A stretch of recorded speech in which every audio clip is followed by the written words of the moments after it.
Hi, thanks for joining me today. Rebecca Ryan from Stir the Pot Cooking Supplies. Today I'm going to show you how to make a cloning rig so that you can propagate lots of cannabis plants quickly, easily, and efficiently using about 6 different items, some of which you may already have kicking around your house. Join me. I promise it'll be fun.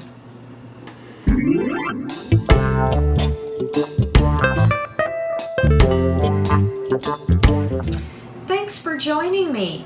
I thought what I would do is just give you a quick list of all the materials that we'll be using in this project.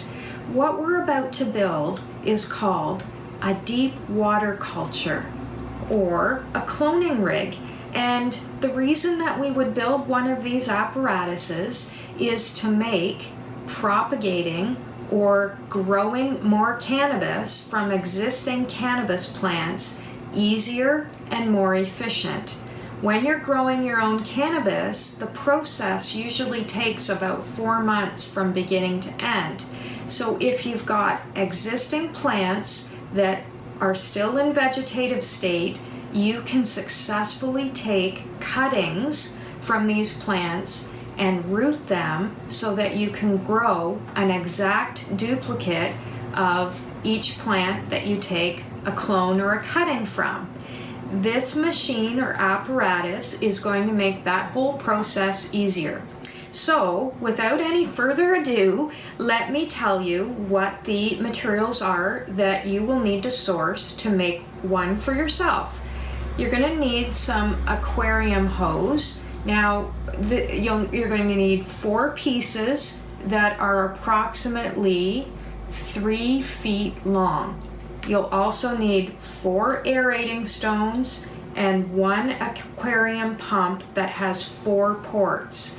So these 3 items can be sourced from your local pet store or aquarium store.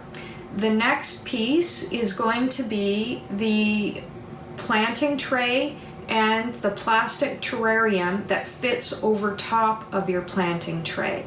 The planting tray that I have chosen to use has 50 holes in the top so that it can accommodate 50 small plants or 50 cuttings. The next piece that's required is the tote, and your tote is what's actually going to hold your water and your aerating stones. So basically, you can source the tote after you find your planting tray with its terrarium. This is the piece that is going to be the hardest to accommodate. So we want to start with this first and then match it up with a tote that can accommodate it. Now we've chosen a 10-gallon tote for the job. And in the next segment, I will show you the first step of putting this deep water culture apparatus or cloning rig together. Hi, come on in and take a closer look at this cloning unit that we've got up and running for you.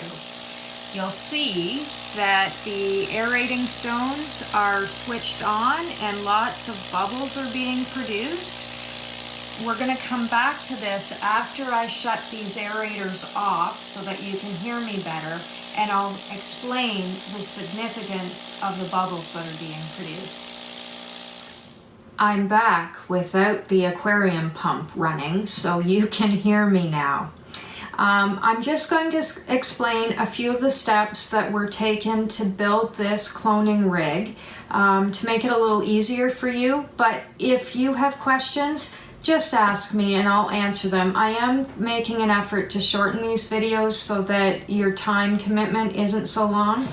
At any rate, the very first thing that you're going to want to do is cut an opening in the lid of the tote, which will accommodate your planting tray. And I would suggest cutting the opening for the planting tray to accommodate the lip of the planting tray. that's what's actually going to support your plants as they're growing and rooting. The other thing that we did to make this a little more efficient is we marked the top of the lid of the tote with numbers and letters so that we could keep our clones or our cuttings identified and organized. It is fairly common that you're cloning or taking cuttings from several different varieties of cannabis all at once. So it is a good idea to keep a record or a log or somehow mark your strains so you know what you're growing. The other thing that is helpful is just to cut your holes for your aquarium pump hosing just a slightly larger diameter so that you can fish this hosing through the top of the tote lid easily without very much effort. So anyways, there we go. There's a fully functioning cloning rig or deep water culture for about $100. And if you're able to source any of your equipment secondhand, it'll even be more inexpensive than that. So happy cloning. Join me next time. I'll see you later.